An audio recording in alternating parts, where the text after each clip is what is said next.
നിങ്ങൾ അന്വേഷിക്കുന്ന മോനെ എനിക്ക് മനസ്സിലായി, അവൻ ഇപ്പോൾ ഇവിടെ ഇല്ല, അവൻ ജയിലിലാണ് എന്നുള്ള വാർത്തയാണ് കേട്ടത്.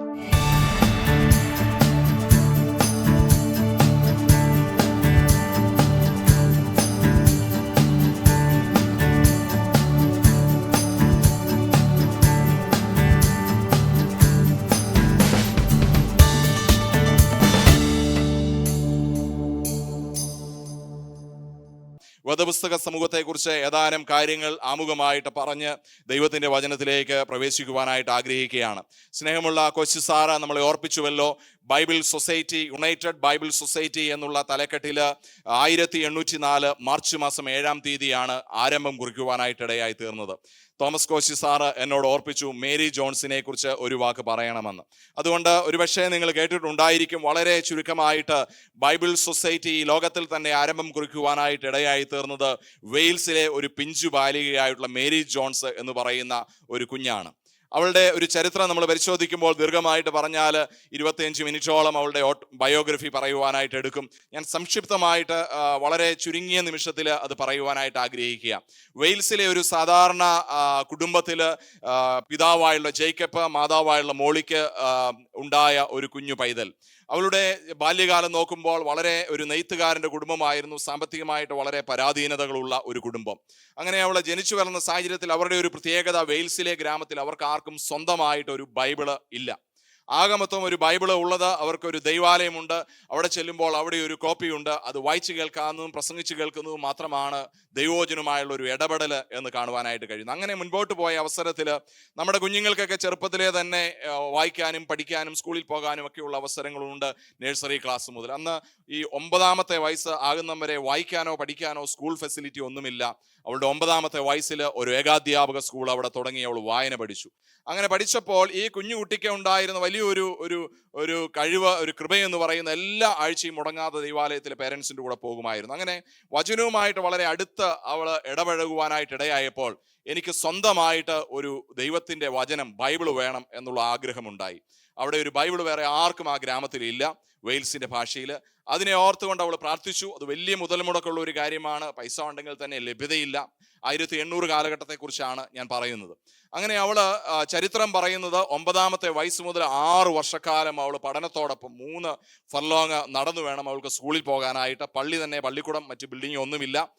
അങ്ങനെ അവൾ പഠിച്ചുകൊണ്ടിരുന്ന സമയത്ത് തന്നെ മറ്റു ജോലി വേലകളൊക്കെ ചെയ്ത് അവൾ 6 വർഷം ചെറിയ ചെറിയ സമ്പാദ്യങ്ങൾ കുടുക്കയിലാക്കി സ്വരൂപിച്ച് 6 വർഷത്തെ അധ്വാനം കൊണ്ട് ഒരു ബൈബിൾ വാങ്ങാനായിട്ടുള്ള പണം സ്വരൂപിച്ചു.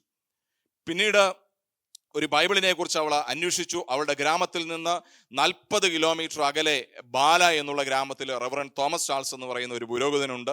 അദ്ദേഹത്തിൻ്റെ കൈവശം ബൈബിള് ഉണ്ട് എന്ന് അറിവ് കിട്ടി.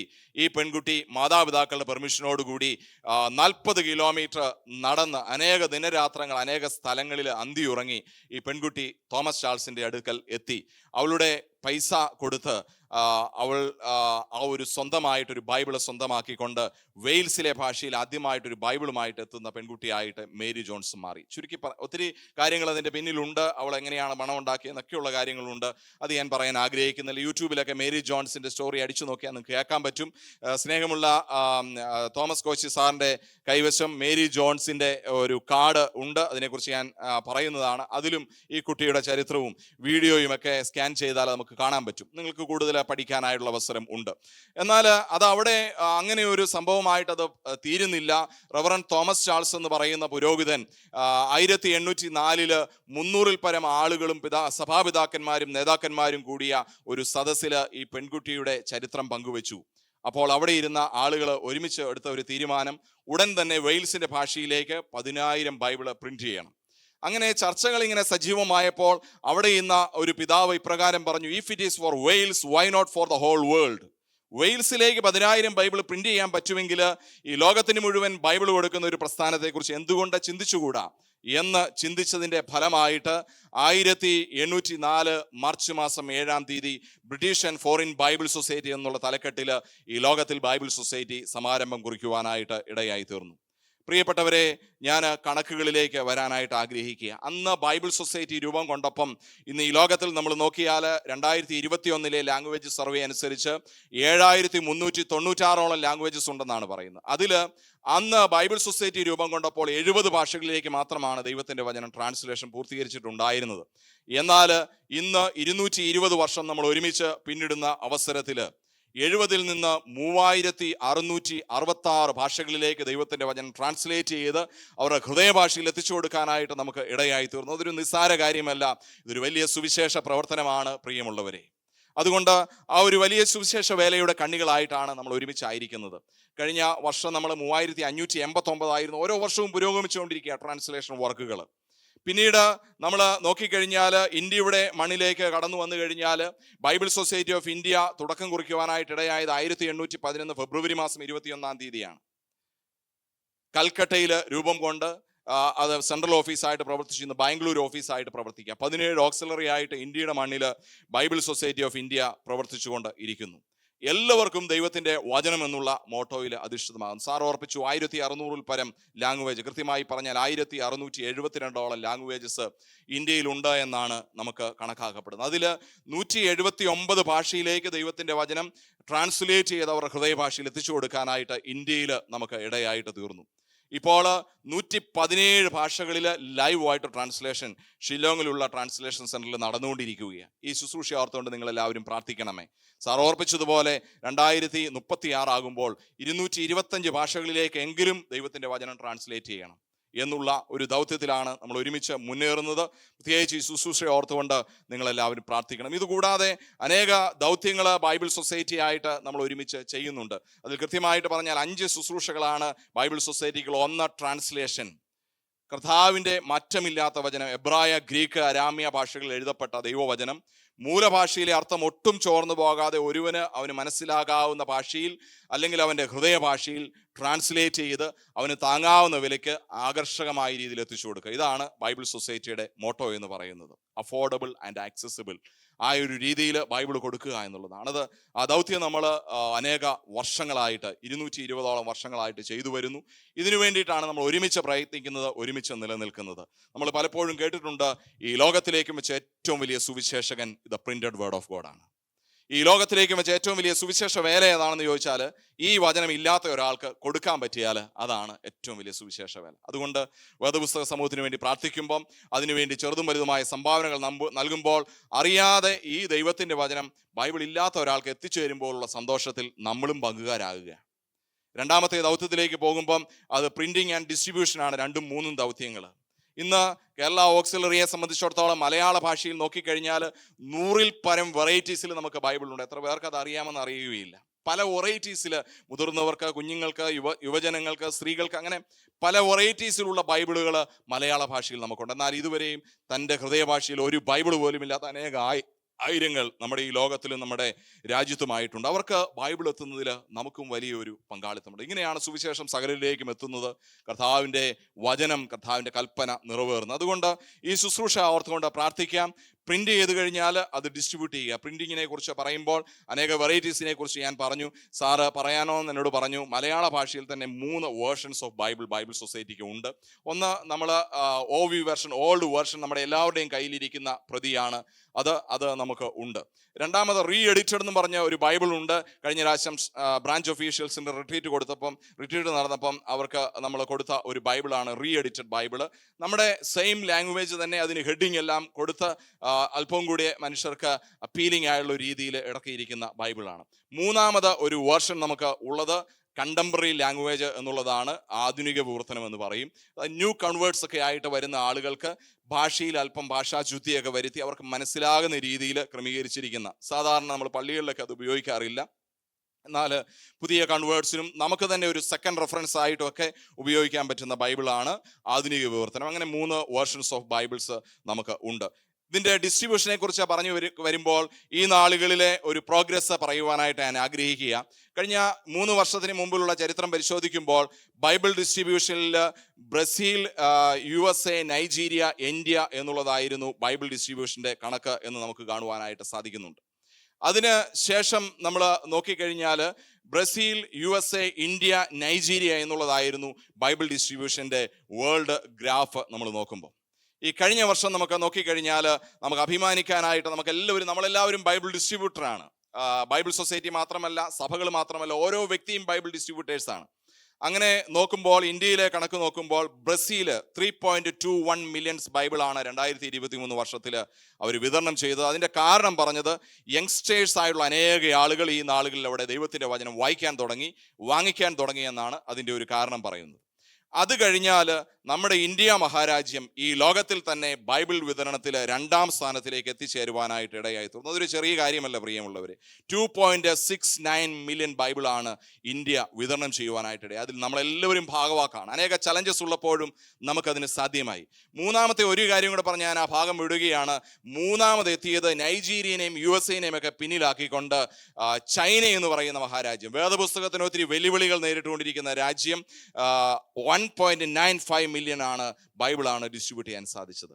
മറ്റൊരു കാര്യം കൂടെ പറയാനായിട്ട് ആഗ്രഹിക്കുന്നു. ബൈബിൾ സൊസൈറ്റിയെ കുറിച്ച് സംബന്ധിച്ചിടത്തോളം ചൈനയിലെ നാങ്ചിങ് എന്ന് പറയുന്ന ഇന്റർനാഷണൽ സ്റ്റാൻഡേർഡ് ഉള്ള പ്രസ്സിൽ ഇന്നും അനേക ബൈബിളുകൾ പ്രിന്റ് ചെയ്ത് വിദേശ രാജ്യങ്ങളിലേക്ക് എക്സ്പോർട്ട് ചെയ്തുകൊണ്ടിരിക്കുക. നമ്മൾ ഇമ്പോർട്ട് ചെയ്തുകൊണ്ടിരിക്കുക ചൈന എന്ന് പറയുന്ന രാജ്യത്ത്. എന്ത് ദൈവത്തിൻ്റെ വചനത്തിലുള്ള രൂപാന്തരമാണ് ഇതൊക്കെ കാണുവാനായിട്ട് സാധ്യമായി തീരുന്നത്. ഈ ശുശ്രൂഷ ഓർത്തുകൊണ്ട് പ്രാർത്ഥിക്കാം. Translation, printing and distribution. പിന്നെ എന്ന് പറയുന്നത് സ്ക്രിപ്ചർ എൻഗേജ്മെന്റ് ആണ്. അതിലൊരു കാര്യം എനിക്ക് നിങ്ങളോട് പറയാനായിട്ടുള്ളത്, നമുക്ക് 152 ബ്രാഞ്ചസ് കേരളത്തിൽ ഉണ്ട്. സഭാ വ്യത്യാസമിനി എല്ലാവരും ഒരേ കുടക്കീഴിൽ ഒന്നിക്കുന്നത്. അതുകൊണ്ടാണ് ഒരു കുപ്പായമിട്ട ഒരു അച്ഛൻ ഈ ദൈവാലയത്തിൽ കടന്നു വന്ന് ദൈവത്തിൻ്റെ വചനം ശുശ്രൂഷ നിർവഹിക്കാൻ എനിക്ക് ഭാഗ്യം ലഭിച്ചതെന്ന് ഞാൻ മനസ്സിലാക്കുക. എല്ലാ സഭകളുമായിട്ട് നമുക്ക് കൂട്ടായ്മയുണ്ട്. പലപ്പോഴും കടന്നു ചെല്ലുമ്പോൾ ഓർക്കുന്ന ഒരു വാക്യമുണ്ട്, 133-ാം സങ്കീർത്തനം 1-ാമത്തെ വാക്യം. ഇതാ സഹോദരീ സഹോദരന്മാർ ഒത്തൊരുമിച്ച് വസിക്കുന്ന എത്ര ശുഭവും എത്ര മനോഹരവുമാണ്. സ്വർഗത്തിലെ ഒരു പ്രതീതിയാണ് നമ്മൾ ഒരുമിച്ച് കൂടുമ്പോൾ ഉണ്ടാകുന്നത്. പ്രിയമുള്ളവരെ, ഈ ലോകത്ത് കർത്താവ് സംഘടിതമായ ഒരു സഭയും ഉണ്ടാക്കിയിട്ടില്ല. നമ്മളെല്ലാവരും ഒരു യൂണിവേഴ്സൽ സഭയുടെ ഭാഗമാകാനാണ് കർത്താവ് ആഗ്രഹിക്കുകയും ചെയ്യുന്നത്. അതുകൊണ്ട് അതിൻ്റെ ഒരു പതിപ്പാണ് ബൈബിൾ സൊസൈറ്റി എന്ന് പറയുന്നതിൽ ഒട്ടും അതിശയോക്തി ഇല്ല എന്ന് പറയാനായിട്ടാണ് ഞാൻ ആഗ്രഹിക്കുന്നത്. എല്ലാ സഭകളെയും സാറ് പറഞ്ഞു ഈ വചനത്തിലാണ് നമ്മൾ കോർത്തിണക്കപ്പെട്ടിരിക്കുന്നത്. അതുകൊണ്ട് ഈ ഒരു സ്ക്രിപ്ചർ എൻഗേജ്മെന്റിന്റെ പ്രോഗ്രാമിൽ ഒരുമിച്ചുള്ള കൂട്ടായ്മകളും പ്രാർത്ഥനകളും ബ്രാഞ്ച് മീറ്റിങ്ങും എല്ലാം അതിൻ്റെ തലക്കെട്ടിൽ വരുന്ന, ബൈബിൾ സ്റ്റഡീസ് എല്ലാം അതിൻ്റെ തലക്കെട്ടിൽ വരുന്നുണ്ട്. അതിൻ്റെ കൂടെ തന്നെയുള്ള കാര്യമാണ് resource mobilisation. Sir resource mobilisation coordinator ആയിട്ട് സേവനം ചെയ്യുന്നു. അതിലൊരു കാര്യം ഞാൻ ഹൈലൈറ്റ് ചെയ്ത് പറഞ്ഞ് ഞാൻ ആ ഭാഗം അവിടെ വിട്ട വചനത്തിലേക്ക് കടക്കാൻ ആഗ്രഹിക്കുകയാണ്. മേരി ജോൺസ് കാർഡ് എന്ന് പറയുന്ന ഒരു കാർഡാണ് എൻ്റെ കയ്യിലിരിക്കുന്നത്. ഇവിടെ ഞാൻ പറഞ്ഞ മേരി ജോൺസിൻ്റെ പിക്ചർ, അവള് വെയിൽസിലേക്ക് സ്വന്തമായി ഉണ്ടാക്കിയ പണവുമായിട്ട്, 6 വർഷത്തെ അധ്വാനം കൊണ്ടുണ്ടാക്കിയ പണവുമായിട്ട് അവൾ വെയിൽസിലേക്ക് ബൈബിളുമായിട്ട് എത്തുമ്പോൾ ആളുകൾ അവളെ സ്വീകരിക്കുന്ന ഒരു ചിത്രമാണ് ആദ്യത്തെ പേജിൽ കൊടുത്തിരിക്കുന്നത്. 2ാമത്തെ പേജിലേക്ക് കടന്നു വന്നു കഴിയുമ്പോൾ ഒരു QR കോഡും മേരി ജോൺസിന്റെ ഒരു സ്മോൾ സ്റ്റോറിയും ഒക്കെ ഇവിടെ കൊടുത്തിട്ടുണ്ട്. ആ QR കോഡ് സ്കാൻ ചെയ്ത് കഴിഞ്ഞാൽ നമ്മുടെ കുഞ്ഞുങ്ങൾക്ക് 41 മിനിറ്റ് ദൈർഘ്യമുള്ള മേരി ജോൺസിന്റെ ആ ചരിത്രം യൂട്യൂബിൽ, അത് ഇംഗ്ലീഷിലാണ്, അത് കാണാനായിട്ട് മനസ്സിലാക്കാനായിട്ട് പറ്റും. അതിൻ്റെ ഒരു സംക്ഷിപ്തമായിട്ട് മലയാളത്തിൽ എഴുതിയിരിക്കുന്ന ഒരു ലൈവ് സ്റ്റോറിയാണ് ഇതിൻ്റെ അകത്ത് പ്രതിപാദിച്ചിരിക്കുന്നത്. കുഞ്ഞുങ്ങൾക്ക് അത് വായിച്ച് മനസ്സിലാക്കാൻ, ഞാൻ ഈ പറഞ്ഞ സ്റ്റോറി ദീർഘമായിട്ട് മനസ്സിലാക്കാൻ പറ്റും. അതിൻ്റെ 3ാമത്തെ പേജിൽ അവരെയും സുവിശേഷത്തിന്റെ കണ്ണികളാക്കാൻ വേണ്ടി 20 രൂപയുടെ 50 കോളങ്ങളാണുള്ളത്. ഈ 20 രൂപയുടെ 50 കോളങ്ങൾ കട്ട് ചെയ്താൽ ഒരു കുട്ടി 1000 രൂപ ദൈവത്തിന്റെ വചനം സഹരിലേക്കും എത്തിക്കുന്ന ശുശ്രൂഷയ്ക്ക് വേണ്ടി കളക്ട് ചെയ്യുക. പണ്ടൊക്കെ നമുക്ക് ഇങ്ങനെയുള്ള രീതികളൊക്കെ ഉണ്ടായിരുന്നു. ഓരോ കോളങ്ങൾ കട്ട് ചെയ്യുക, അവരെയും കൂടെ ഈ ദൈവത്തിന്റെ വചനത്തിലേക്ക് കൊണ്ടുവരിക എന്നുള്ളതാണ് നമ്മുടെ ലക്ഷ്യം. ഇതൊരു റിസോഴ്സ് മൊബിലൈസേഷൻ ഉപാധിയായിട്ടല്ല നമ്മളിതിനെ കാണുന്നത്. മറിച്ച് ഇങ്ങനെയെങ്കിലും അവർ വല്ലപ്പോഴും ഈ കാർഡ് ഒരു സൈഡ് കീറിയെടുത്ത് അവർക്ക് അവരുടെ ബൈബിളിൽ വെക്കാവുന്നത് പോലെയാണ് എടുത്തിരിക്കുന്നത്. മറ്റൊരു സൈഡ് അവർക്ക് വേദപുസ്തക സമൂഹത്തിൻ്റെ ഓഫീസിലേക്ക് കൊടുക്കാനുള്ള രീതിയിൽ. അപ്പം നമ്മുടെ സൺഡേ സ്കൂൾ കുഞ്ഞുങ്ങൾക്കൊക്കെ ഇതുപോലെ ഒരു കാർഡ് കൊടുക്കാൻ പറ്റിയാൽ അവർക്ക് ചെറുപ്പത്തിലെ തന്നെ ഒരു വലിയൊരു ഓറിയന്റേഷൻ ലഭിക്കുകയാണ്. ഞാൻ വേദപുസ്തകവുമായിട്ട് അറ്റാച്ച്ഡ് ആകണം, ദൈവത്തിൻ്റെ വചനത്തിന് മുമ്പിൽ ഇപ്രകാരമുള്ള ചരിത്രമുണ്ട്, മേരി ജോൺസ് എന്ന് പറയുന്ന ഒരു പിഞ്ചു ബാലികയുണ്ട്, ഈ സ്റ്റഡീസൊക്കെ അവർക്ക് കിട്ടാനിടയാകും. അവരറിയാതെ ദൈവവചനത്തിലേക്ക് ആകർഷിതരാകാൻ ഇടയാകും. അതുകൊണ്ട് അതിനെക്കുറിച്ച് ഡീറ്റെയിൽഡ് ആയിട്ട് പിന്നീട് സാറ് പറയുകയും മനസ്സിലാക്കുകയും ഒക്കെ ചെയ്യുന്നതാണ്. അതുകൊണ്ട് നമ്മുടെ കുഞ്ഞുങ്ങൾക്കൊക്കെ ഒരു കാർഡ് കൊടുക്കുക. പൈസ കിട്ടുക എന്നുള്ളതല്ല, അവരറിയാതെയെങ്കിലും എപ്പോഴെങ്കിലും ആ സ്റ്റോറി എടുത്ത് വായിച്ചു നോക്കും, അല്ലെങ്കിൽ ആ QR കോഡ് ഒന്ന് സ്കാൻ ചെയ്യും. അവരും അതുമായിട്ട് കണക്റ്റഡ് ആകുവാനായിട്ട് ഇടയായിട്ട് തീരും. ഇതൊക്കെ ദൈവത്തിൻ്റെ വലിയ നടത്തിപ്പുകളാണ്. പ്രിന്റഡ് വേർഡ് ഓഫ് ഗോഡ് കൂടാതെ ഏത് രൂപത്തിലും ദൈവത്തിൻ്റെ വചനവുമായിട്ട് മറ്റുള്ളവരിലേക്ക് എത്തുക എന്നുള്ളതാണ് നമ്മുടെ ലക്ഷ്യം. നമുക്ക് 70 ഭാഷകളിൽ ഓഡിയോ ബൈബിൾസ് ഇപ്പോൾ അവൈലബിൾ ആണ്. 70 ഭാഷകളിൽ ഇന്ത്യയുടെ മണ്ണിൽ തന്നെ. ചെറിയ ഡിവൈസ്, മൊബൈൽ ഫോണിൻ്റെ അത്രയും പോലും വലിപ്പമില്ല. ആ ഡിവൈസ് നമ്മൾ ക്ലിക്ക് ചെയ്താൽ ഉൽപ്പത്തി മുതൽ റിവലേഷൻ വരെ നമുക്ക് ശ്രവിക്കാനായിട്ട് പറ്റും. അതുകൂടാതെ നമുക്ക് 22 ഭാഷകളിലെ ബ്രെയിലി ബൈബിള്, കാഴ്ചയില്ലാത്തവർക്ക് ബ്രെയിലി ലിപി ഉപയോഗിച്ചുള്ള ബൈബിള് നമുക്ക് അവൈലബിൾ ആണ്. അതും ഈ നാളിൽ ആ ശുശ്രൂഷയും പുരോഗമിച്ചുകൊണ്ടിരിക്കുകയാണ്. മറ്റൊരു കാര്യവും കൂടി ഉള്ളത് സൈൻ ലാംഗ്വേജ് ആണ്. ആംഗ്യഭാഷയിൽ കേൾവിയില്ലാത്ത ആളുകളെയും റീച്ച് ചെയ്യണം. അത് നാഗാമീസിൻ്റെ ഇടയിൽ ഒരു സൈൻ ലാംഗ്വേജ് ബുക്ക് ഓഫ് ജോന നമുക്ക് ട്രാൻസ്ലേറ്റ് ചെയ്ത് റിലീസ് ചെയ്യാനായിട്ട് ഇടയായി. ഇപ്പോഴും ആ പ്രോജക്റ്റ് നടന്നുകൊണ്ടിരിക്കുന്നു. അങ്ങനെ എല്ലാവർക്കും ദൈവത്തിൻ്റെ വചനം എന്നുള്ള മോട്ടോയിൽ നമ്മൾ ഒരുമിച്ച് നീങ്ങുകയാണ്. ദൈവം എല്ലാവരെയും ഈ ശുശ്രൂഷയ്ക്കായിട്ട് ഇനിയും അനുഗ്രഹിക്കട്ടെ എന്ന് പ്രാർത്ഥിക്കുന്നു.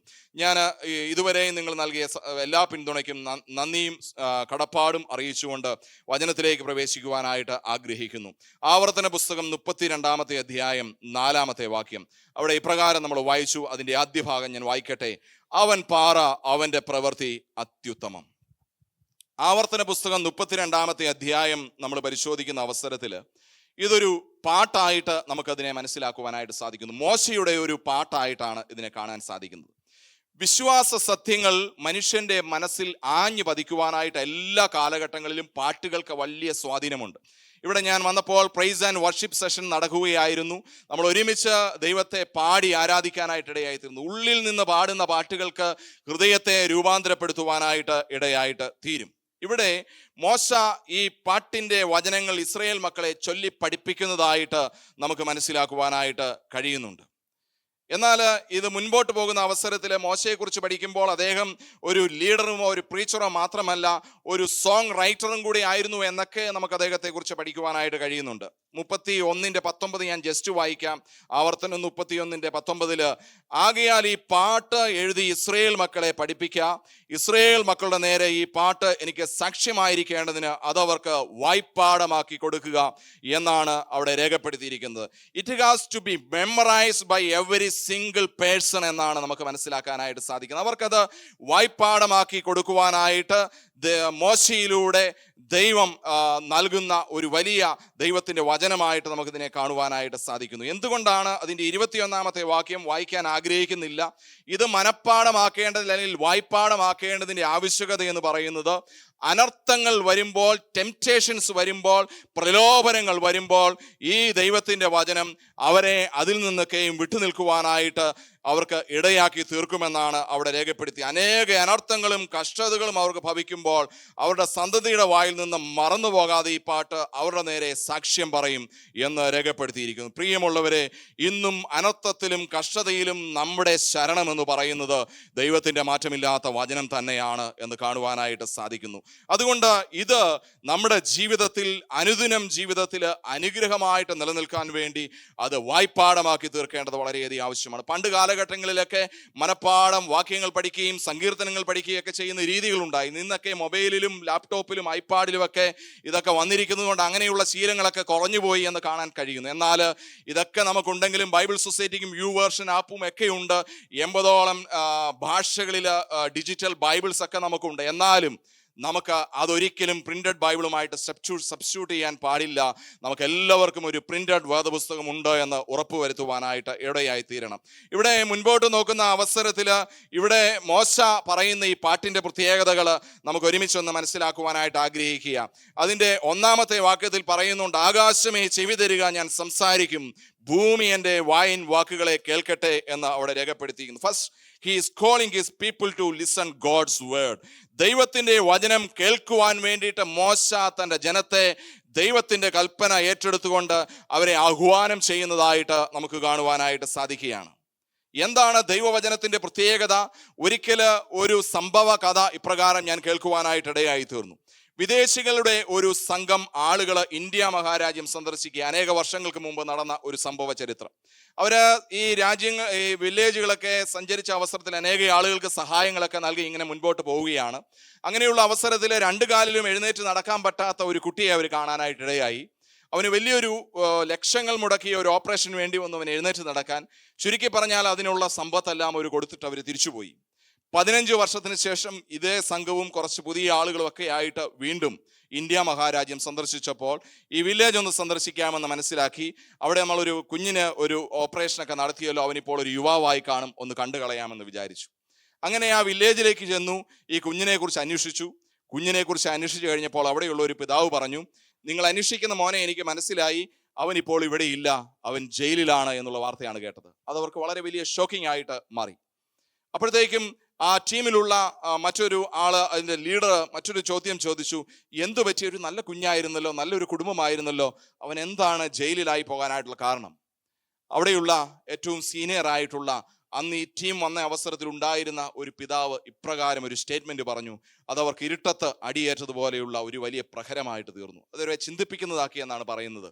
അദ്ദേഹം ഇപ്രകാരമാണ് പറഞ്ഞത്, നിങ്ങൾ അവന് കാലുകൾ നൽകി നടക്കേണ്ടുന്ന പാത ഏതാണെന്ന് കാണിച്ചു കൊടുത്തില്ല.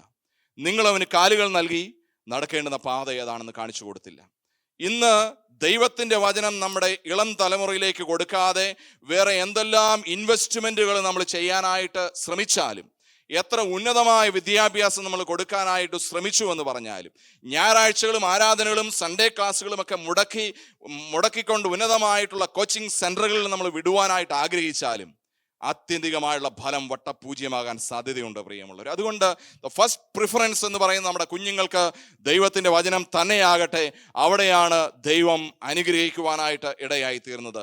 ആദ്യം അങ്ങയുടെ രാജ്യവും നീതിയും അന്വേഷിക്കുക, അതോടുകൂടി എല്ലാം തരാമെന്നുള്ളതാണ് ദൈവത്തിന്റെ വചനം. ഞാൻ ഇന്നിവിടെ നിന്ന് 2 വാക്ക് സംസാരിക്കാൻ എനിക്ക് ദൈവം പ്രാപ്തിപ്പെടുത്തിയത് എൻ്റെ ഒരു കഴിവുമല്ല. കർത്താവിൻ്റെ വചനത്തിൽ എന്നെ എൻ്റെ മാതാപിതാക്കൾ വളർത്തിയതിൻ്റെ ഒരു ഗുണം മാത്രമേ എനിക്ക് പറയാനായിട്ടുള്ളൂ. അന്ന് സൺഡേ സ്കൂളും യൂത്ത് മൂവ്മെൻറ്റും മറ്റ് കൂട്ടായ്മകളും ഒന്നും മുടക്കാതെ വളർന്നു വന്നതിൻ്റെ ഒരു ഗുണം മാത്രമേ എനിക്ക് പറയാനായിട്ടുള്ളൂ. അതുകൊണ്ട് കർത്താവിൻ്റെ വചനം നമ്മുടെ കുഞ്ഞുങ്ങൾക്ക് കാലിന് ദീപവും പാതയ്ക്ക് പ്രകാശവുമായിട്ട് ഇരിക്കണം പ്രിയമുള്ളവരെ. അല്ലാതെ കൊടുക്കുന്നതൊക്കെ അവരുടെ ജീവിതത്തിൽ ഒരിക്കലും ഫലമായിട്ട് തീരുകയില്ല എന്ന് മനസ്സിലാക്കുക. മാർട്ടിൻ ലൂതർ പ്രകാരം പറഞ്ഞു, ദൈവവചനത്തെക്കുറിച്ച് അദ്ദേഹം പറഞ്ഞ ഇപ്രകാരമാണ്, മൃഗത്തിന് പുൽത്തകിടി പോലെയും മനുഷ്യന് വീട് പോലെയും പക്ഷികൾക്ക് കൂടുപോലെയുമാണ് വിശ്വസിക്കുന്ന ആത്മാക്കൾക്ക് ദൈവത്തിന്റെ വചനം. അതുകൊണ്ട് ഇത് നമ്മുടെ ജീവിതത്തിൽ ഒരിക്കലും ഒഴിച്ചു നിർത്തിക്കൊണ്ട് ഒരു ജീവിതം, ഈ ദൈവവചനം കേൾക്കാനായിട്ട് മോശ ഇസ്രായേൽ മക്കളെ ക്ഷണിക്കുന്നു. എന്നെയും നിങ്ങളെയും ഈ കാലഘട്ടങ്ങളിലേക്ക് ക്ഷണിച്ചുകൊണ്ടിരിക്കുക. ഇത് വായിക്കാനും സാറ് പറഞ്ഞതുപോലെ അതിൽ ജീവിക്കാനായിട്ടും അതിനനുസരിച്ച് ജീവിതത്തെ ക്രമപ്പെടുത്താനായിട്ടും നമുക്കിടയായി തീർന്നാൽ അതാണ് നമ്മുടെ ജീവിതത്തിലെ ഏറ്റവും വലിയ ഭാഗ്യം എന്ന് ഓർക്കുക പ്രിയമുള്ളവരെ. ഇതിനുശേഷം ആ ദൈവവചനത്തെ കേൾക്കാനായിട്ട് ഉള്ള ഒരു കോള്, അതിനുശേഷം ദൈവവചനത്തിന്റെ പ്രത്യേകതയെക്കുറിച്ച് അദ്ദേഹം ഡീറ്റെയിൽഡ് ആയിട്ട് പറയുന്നുണ്ട്. 2-ാമത്തെ വാക്യത്തിൽ പറയുന്നുണ്ട്, മഴ പോലെ എൻ്റെ ഉപദേശം പൊഴിയും, എൻ്റെ വചനം മഞ്ഞ് പോലെയും ഇളം പുല്ലിന്മേൽ പൊടി പോലെയും സസ്യത്തിന്മേൽ മാരി പോലെയും ചൊരിയും എന്ന് അവിടെ രേഖപ്പെടുത്തിയിരിക്കുന്നു. ഇവിടെ ദൈവവചനത്തിന്റെ പ്രത്യേകതകളെ കുറിച്ച് മോശ ഇസ്രായേൽ മക്കൾക്ക് പറഞ്ഞു കൊടുക്കുമ്പോൾ അവർക്ക് വളരെ സുപരിചിതമായുള്ള സാദൃശ്യങ്ങളാണ് ഇവിടെയൊക്കെ പറയുന്നത് എന്ന് നമുക്ക് മനസ്സിലാക്കാനായിട്ട് സാധിക്കുന്നു. മഴ പോലെ എന്ന് പറയുന്നു, ഇളംപുല്ലിൽ പൊടിമഴ പോലെ എന്ന് പറയുന്നു, സസ്യത്തിന്റെ മേൽ മാരി പോലെ എന്നൊക്കെ പറയുന്നതായിട്ട് കാണുവാനായിട്ട് കഴിയുന്നുണ്ട്. എന്താണ് ഇസ്രായേലിനെ സംബന്ധിച്ചിടത്തോളം ഒരു മഴ എന്ന് കേൾക്കുന്ന അവസരത്തിൽ അവർക്ക് ഒത്തിരി കാര്യങ്ങളാണ് അവരുടെ ജീവിതത്തിലേക്ക് ഓർമ്മ വരുന്നത്. ഉൽപ്പത്തി പുസ്തകം 2-ാമത്തെ അധ്യായം 4 മുതൽ താഴോട്ട് വായിക്കുന്ന അവസരത്തിൽ പറയുന്നുണ്ട്, ദൈവം ഭൂമിയിൽ ആദ്യ കാലഘട്ടങ്ങളിൽ മഴ പെയ്യിച്ചിരുന്നില്ല എന്ന് കാണുവാനായിട്ട് സാധിക്കുന്നുണ്ട്. മോശയ്ക്ക് ദൈവം മഴ മരുഭൂമിയിൽ പെയ്ച്ചിരുന്നത് പോലെയുള്ള ഒരു സ്വാധീനമാണ് മോശയ്ക്ക് ഇസ്രായേൽ മക്കളുടെ ഇടയിൽ ഉണ്ടായിരുന്നത് എന്ന് നമുക്ക് കാണുവാനായിട്ട് കഴിയുന്നു പ്രിയമുള്ളവരെ.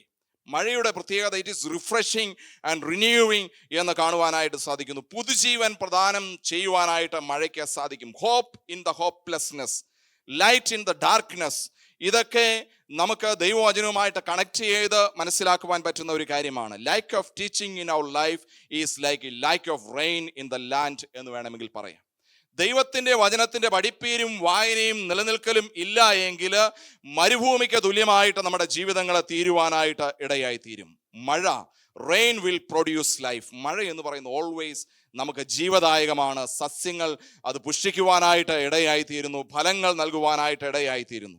Teaching produce life. ദൈവത്തിൻ്റെ വചനം പഠിക്കുകയും ധ്യാനിക്കുകയും നിലനിൽക്കുകയും ചെയ്യുമ്പോൾ നമുക്ക് ജീവൻ ലഭിക്കുവാനായിട്ട്, ആത്മീക ജീവൻ ലഭിക്കുവാനായിട്ട് ഇടയായിത്തീരും. പിന്നെ മഞ്ഞ് പോലെയാണെന്നുള്ള ഒരു ഉദാഹരണം പറയുന്നുണ്ട്. പുറപ്പാട് പുസ്തകം 16:14 വായിക്കുമ്പോഴാണ് അവിടെ നമുക്ക് മഞ്ഞ് പോലെയുള്ള ഒരു സാധനമെന്ന് അവിടെ രേഖപ്പെടുത്തിയിരിക്കുന്നുണ്ട്. അത് മന്നായിട്ട് പിന്നീട് അവർ മനസ്സിലാക്കുന്നു, അതവരെ ജീവൻ നിലനിർത്തിയതാണ്. അപ്പൊ ദൈവത്തിന്റെ വചനം മഴയെന്ന് പറഞ്ഞപ്പോൾ മരുഭൂമിയിൽ മഴ കിട്ടുമ്പോഴുള്ള അവസ്ഥ എങ്ങനെയാണെന്ന് അവർക്കത് ചിന്തിക്കാനായിട്ട് ഇടയായി തീർന്നു. ദൈവത്തിന്റെ വചനം മഞ്ഞ് പോലെ എന്ന് പറയുമ്പോൾ അവരുടെ ജീവൻ സസ്റ്റെയിൻ ചെയ്ത് നിന്നത് കർത്താവ് നൽകിയ, പിതാവ് നൽകിയ മന്നയാൽ അവർ പോഷിപ്പിക്കപ്പെട്ടപ്പോഴാണ് എന്ന് മനസ്സിലാക്കുവാനായിട്ടിടയായി തീർന്നു. അവരെ നിലനിർത്തിയിരുന്ന ഘടകങ്ങളായിട്ട് മനസ്സിലാക്കി. അപ്പോൾ ഇതൊരു സാദൃശ്യമായിട്ട് ഈ വചനമില്ലാതെ നിലനിൽക്കുവാനായിട്ട് പറ്റുകയില്ല. It is refreshing, renewing and energising എന്നൊക്കെയുള്ള അനേക വാക്കുകൾ ഡിക്ഷണറി പരിശോധിക്കുമ്പോൾ നമുക്ക് ആ വേദഭാഗത്തിൽ മനസ്സിലാക്കുവാനായിട്ട് സാധിക്കുന്നു.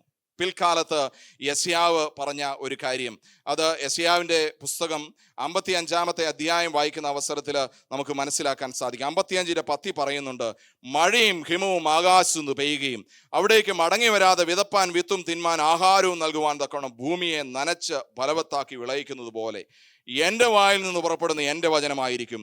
അത് വെറുതെ എൻ്റെ അടുക്കിലേക്ക് മടങ്ങി വരാതെ എനിക്ക് ഇഷ്ടമുള്ളത് നിവർത്തിക്കുക തന്നെ ചെയ്യും എന്ന് അവിടെ രേഖപ്പെടുത്തിയിരിക്കുന്നു. പ്രിയമുള്ളവരെ, ദൈവത്തിൻ്റെ വചനത്തിൻ്റെ പ്രത്യേകതയാണ്. മോശ ഈ ദൈവവചനം കേൾക്കാനായിട്ട് അവരെ വിളിക്കുന്നു, ഈ ദൈവവചനത്തിൻ്റെ പ്രത്യേകതകളെ കുറിച്ച് പറയുന്നു. ഇത് നമ്മോടും ഈ കാലഘട്ടങ്ങളിൽ കർത്താവ് അരുളി ചെയ്യുകയാണ്. അതിനുശേഷം കർത്താവിന് സ്തുതിസ്തോത്രങ്ങൾ അർപ്പിക്കേണ്ടതിൻ്റെ ആവശ്യകതകളെ കുറിച്ചാണ് 3-ാമത്തെ വാക്യത്തിൽ പറയുന്നത് എന്ന് നമുക്ക് മനസ്സിലാക്കുവാനായിട്ട് സാധിക്കുന്നു. ദൈവനാമത്തിന് മഹത്വം കൊടുക്കണം. ഞാൻ യഹോവയുടെ നാമം ഘോഷിക്കും, നമ്മുടെ ദൈവത്തിന് മഹത്വം കൊടുപ്പിൻ. ഇവിടെ നമ്മൾ ആയിരിക്കുന്ന ദൈവത്തെ സ്തുതിക്കാൻ വേണ്ടിയിട്ടാണ് പ്രിയമുള്ളവരെ. ഈ ദൈവത്തിൻ്റെ വിളി കേട്ട് ദൈവവചനത്തിൽ അടിസ്ഥാനമിട്ട് ദൈവവചനത്തിൻ്റെ പ്രത്യേകതകൾ മനസ്സിലാക്കിക്കൊണ്ട് സർവശക്തനായ ദൈവത്തിനെ സ്തുതിക്കാനായിട്ട് ദൈവം നമ്മളെ വിളിച്ച് വേർതിരിക്കുക. അതല്ലാതെ വേറെ ഒരു ഡ്യൂട്ടി നമുക്ക് ഈ ലോകത്ത് ദൈവം തന്നിട്ടില്ല. അതുകൊണ്ടാണ് നമ്മുടെ ജീവിതത്തിൽ ദൈവത്തിന് നന്ദി പറയേണ്ടതിൻ്റെ ആവശ്യകത ഓരോ നിമിഷവും ഓർക്കുവാൻ കഴിയാത്ത ഒരു ദിവസം പോലും നമ്മുടെ ജീവിതത്തിൽ ദൈവം നൽകിയിട്ടില്ല. അതുകൊണ്ട് ദൈവത്തിന് സ്തോത്രം ചെയ്യുവാനായിട്ട് സാധിക്കണം. അതിനുശേഷം മോശ ചില കാര്യങ്ങൾ പറയുന്നുണ്ട്. സർവശക്തൻ്റെ ചില പ്രത്യേകതകൾ ദൈവത്തെക്കുറിച്ച് അദ്ദേഹം പറയുക, ദൈവത്തെക്കുറിച്ച് വർണ്ണിക്കുക. ആ ദൈവത്തിൻ്റെ പ്രത്യേകത, ഞാനും നിങ്ങളും ആശ്രയിക്കുന്ന, ശരണമാക്കിയിരിക്കുന്ന ദൈവത്തെക്കുറിച്ച് ഇസ്രായേൽ മക്കളെ പറഞ്ഞ് പഠിപ്പിക്കുകയാണ്. അതിൽ ഒന്നാമതായിട്ട് നമുക്ക് വായിച്ചു കേട്ട ഭാഗം തന്നെ ചിന്തിക്കാം. The Lord is our rock and his work is perfect എന്ന് അവിടെ രേഖപ്പെടുത്തി. അവൻ പാറ, അവൻ്റെ പ്രവൃത്തി അത്യുത്തമമെന്ന് രേഖപ്പെടുത്തിയിരിക്കുക. മരുഭൂ പ്രയാണ കാലത്ത് ഇസ്രായേൽ മക്കൾക്ക് വളരെ പരിചിതമായിട്ടിരുന്ന സാദൃശ്യമാണ് മോശ ഇങ്ങനെ പറഞ്ഞുകൊണ്ടിരിക്കുന്നത്. പാറയെന്ന് കേൾക്കുന്ന അവസരത്തിൽ ഇവിടെ പാറയെക്കുറിച്ച് അവരെ മരുഭൂമി യാത്രയുടെ മധ്യത്തിൽ ചിന്തിക്കുമ്പോൾ മരവും മരത്തണലുമൊക്കെ ഇല്ലാതിരുന്ന മരുഭൂമിയിൽ പാറയുടെ കീഴിലാണ് അവർക്ക് അഭയവും ശരണവും അല്പ ആശ്വാസവും തണലുമൊക്കെ ലഭിച്ചിരുന്നത് എന്ന് നമുക്ക് കാണുവാനായിട്ട് സാധിക്കുന്നു. മരുഭൂമിയിലൂടെ ഇങ്ങനെ സഞ്ചരിക്കുന്ന അവസരത്തിൽ ഇങ്ങനെ മണൽത്തരികളൊക്കെ കാറ്റത്ത് പാറി വരുന്ന അവസരത്തിൽ അതവരുടെ ചെവിയിലും മൂക്കിലുമൊക്കെ അടിച്ചു കയറുമ്പോൾ അവരോടി അഭയം പ്രാപിച്ചിരുന്നത് പാറയുടെ കീഴിലായിരുന്നു എന്ന് നമുക്ക് മനസ്സിലാക്കുവാനായിട്ട് സാധിക്കുന്നുണ്ട്. ഇത് സ്റ്റേബിളാണ്. മരുഭൂമിയിൽ എന്തെല്ലാം മാറിയ മാറ്റം വന്നെന്ന് പറഞ്ഞാലും പാറ സ്റ്റേബിളായിട്ട് നിലനിൽക്കുന്നതായിട്ട് കാണുവാൻ സാധിക്കുന്നു. പെർമനന്റ് അൺചേഞ്ചിങ് ആയിട്ട് നമുക്ക് മനസ്സിലാക്കാനായിട്ട് സാധിക്കുന്നു. അതുകൊണ്ടാണ് പാറമേൽ അടിസ്ഥാനമിട്ട വീടിനെ കുറിച്ച് മത്തായിയുടെ സുവിശേഷത്തിൽ നമ്മളെ ഓർപ്പിക്കുന്നത് നമുക്ക് കാണാൻ സാധിക്കുന്നു. അതൊരിക്കലും വെള്ളത്തിൽ തളർന്നു പോകത്തില്ല, വീണു പോകത്തില്ല എന്ന് കാണുവാൻ സാധിക്കും. ഇങ്ങനെ അനേക പ്രത്യേകതകൾ പാറ എന്ന് കേൾക്കുമ്പോൾ അവർക്ക് മനസ്സിലാക്കുവാനായിട്ട് ഇടയായി തീരുന്നുണ്ട്. ദൈവം പാറ എന്ന് പറയുമ്പം ഇതൊക്കെയാണ് unchanging God in this changing world. ഇതവർക്ക് മനസ്സിലാക്കി കൊടുക്കുകയാണ് ചെയ്യുന്നത്. ഇവിടെ ഈ വേദഭാഗം തന്നെ നമ്മൾ പരിശോധിക്കുന്ന അവസരത്തിൽ അതിന് 32-ാമത്തെ അധ്യായം 15-ാമത്തെ വാക്യം നമ്മൾ പരിശോധിക്കുന്ന അവസരത്തിൽ അവിടെ പറയുന്നതായിട്ട് കാണുന്നുണ്ട്. തൻ്റെ രക്ഷയുടെ പാറയെ അവർ നിരസിച്ചു. God of rock of salvation എന്നാണ് അവിടെ രേഖപ്പെടുത്തുന്നത്. രക്ഷയുടെ പാറ എന്ന് അവിടെ പറഞ്ഞിരിക്കുകയാണ്. ആദ്യമായിട്ടാണ് ദൈവത്തെ പാറയോട് ബൈബിളിൽ ഉപമിച്ചിരിക്കുന്നത്. ഇവിടെ നിന്നാണ് ആരംഭിക്കുന്നത്. ആവർത്തന പുസ്തകത്തിൽ നിന്നാണ് ആരംഭിക്കുന്നത് പാറ എന്ന് പറഞ്ഞുകൊണ്ടുള്ള തുടക്കം തന്നെ. ഈ 32-ാമത്തെ അധ്യായത്തിൽ തന്നെ 5ഓളം പ്രാവശ്യം ദൈവത്തെ പാറ എന്ന് പ്രതിപാദിച്ചിരിക്കുന്നതായിട്ട് കാണുന്നു. സാൽവേഷൻ ഓഫ് റോക്ക് എന്ന് പറയുമ്പോൾ അവരുടെ ജീവിതത്തിലെ കംപ്ലീറ്റ് സെക്യൂരിറ്റിയും അവരെ കരുതി പരിപാലിച്ച് കൊണ്ടുവന്ന ഒരു ദൈവത്തെക്കുറിച്ചാണ് അവർ മനസ്സിലാക്കുന്നത്. വേറെ ആരിലും ട്രസ്റ്റ് ചെയ്യാനായിട്ട് അനുവാദം ഇല്ല. No worries. അതുപോലെ ഒന്നിനെക്കുറിച്ചും ഭയപ്പെടേണ്ട കാര്യമില്ല, ഒന്നിനെക്കുറിച്ചും ചിന്താക്കുഴപ്പത്തിൽ ആകേണ്ടുന്ന കാര്യങ്ങളില്ല. പിന്നെ പറയുന്നുണ്ട് നിന്നെ ജനിപ്പിച്ച പാറ. 18-ാമത്തെ വാക്യത്തിൽ പറയുന്നുണ്ട് നിന്നെ ജനിപ്പിച്ച പാറ എന്ന് പറയുന്നത് his role as a parent and creator എന്നാണ് നമുക്ക് മനസ്സിലാക്കുവാനായിട്ട് സാധിക്കുന്നത്. ദൈവത്തിന്റെ സ്നേഹത്തെക്കുറിച്ചും കരുതലിനെ കുറിച്ചുമൊക്കെ അവിടെ പറഞ്ഞിരിക്കുക. പിന്നെ 30-ാമത്തെ വാക്യത്തിൽ പറയുന്നുണ്ട് അവരുടെ പാറ എൻ്റെ പാറ പോലെ അല്ല എന്ന് കാണുവാൻ സാധിക്കുന്നു. You may have many rocks in your life. നിങ്ങളുടെ ജീവിതത്തിൽ, എൻ്റെ ജീവിതത്തിൽ ഞാനും നിങ്ങളും ആശ്രയം വയ്ക്കുന്ന അനേക പാറകൾ ഉണ്ടായിരിക്കും. എന്നാൽ അതുപോലെയുള്ള പാറയല്ല ഈ പാറ എന്ന് മോശ ഇസ്രായേൽ മക്കളെ പറഞ്ഞു പഠിപ്പിക്കുക. നമ്മുടെ ജീവിതത്തിൽ പ്രതിസന്ധി വരുമ്പം പല പാറകളിൽ നമ്മൾ അഭയം ചേടുവാനായിട്ട് പലയിടങ്ങളിൽ ആശ്രയം ചോദിച്ചു പോകാറുണ്ട്. എന്നാൽ അൺചേഞ്ചിങ് ആയിട്ടുള്ള റോക്കായിട്ട് നിലനിൽക്കുന്നത് ദൈവം മാത്രമാണ് എന്ന് മനസ്സിലാക്കുവാനായിട്ട് ഇടയായി തീരണം. അവർ ആശ്രയിച്ച പാറ എവിടെ? 37-ാമത്തെ വാക്യത്തിൽ വീണ്ടും ചോദിക്കുക. അതെല്ലാം നശ്വരമായിട്ട് പോയിക്കൊണ്ടിരിക്കുകയാണ്. ഈ ലോകത്തിൽ നമ്മൾ ആശ്രയിക്കുന്നതെല്ലാം ഇവിടം കൊണ്ട് തീരുന്നു എന്ന് നമുക്ക് കാണുവാനായിട്ട് സാധിക്കുന്നു. കർത്താവ് മാത്രമാണ് നമ്മുടെ ശരണം. അതുകൊണ്ട് ദൈവം നമ്മുടെ പാറ എന്ന് പറയുമ്പം ഇസ്രായേൽ മക്കളുടെ ഉള്ളിലേക്ക് ഇതെല്ലാം കടന്നു വന്നു. എൻ്റെയും നിങ്ങളുടെയും ഉള്ളിലേക്കും ഇതെല്ലാം കടന്നു വരുവാനായിട്ട് ഇടയായിത്തീരണം. ഞാൻ വേഗത്തിൽ മുമ്പോട്ട് പോകട്ടെ. രണ്ടാമത് ഇവിടെ നമുക്ക് കാണുവാനായിട്ട് സാധിക്കുന്നത് the Lord is our father and creator എന്ന് 6-ാമത്തെ വാക്യത്തിൽ രേഖപ്പെടുത്തിയിരിക്കുന്നതായിട്ട് കാണുന്നു. ഫോഷത്വവും അജ്ഞാനവുമുള്ള ജനമേ, ഇങ്ങനെയോ നിങ്ങൾ യഹോവയ്ക്ക് പകരം കൊടുക്കുന്നത്? അവനല്ലോ നിന്റെ പിതാവ്, നിന്റെ ഉടയവൻ, അവനല്ലോ നിന്നെ സൃഷ്ടിക്കുകയും രക്ഷിക്കുകയും ചെയ്തവൻ. ഇസ്രായേൽ മക്കളെ മോശ പറഞ്ഞ് പഠിപ്പിക്കുകയാണ്. ദൈവത്തെ കരുതുന്ന പിതാവിനോട് സാദൃശ്യപ്പെടുത്തിയിരിക്കുക. ഉടയവനെന്നും രക്ഷിതാവെന്നും പരിപാലകനെന്നും ദൈവത്തെ ഇൻട്രൊഡ്യൂസ് ചെയ്യപ്പെടുകയാണ്. ഒരു വിശ്വാസ സമൂഹമായി നമ്മെ രൂപപ്പെടുത്തിയത് ദൈവമാണ്. അവരെ വീണ്ടെടുത്തത് ദൈവമാണ്. പാലും തേനും ഒഴുകുന്ന കനാൻ ദേശത്തേക്ക് അവരെ നടക്കുമാറാക്കിയത്, അവരെ ചെന്നെത്തുമാറാക്കിയത് ദൈവമാണ്.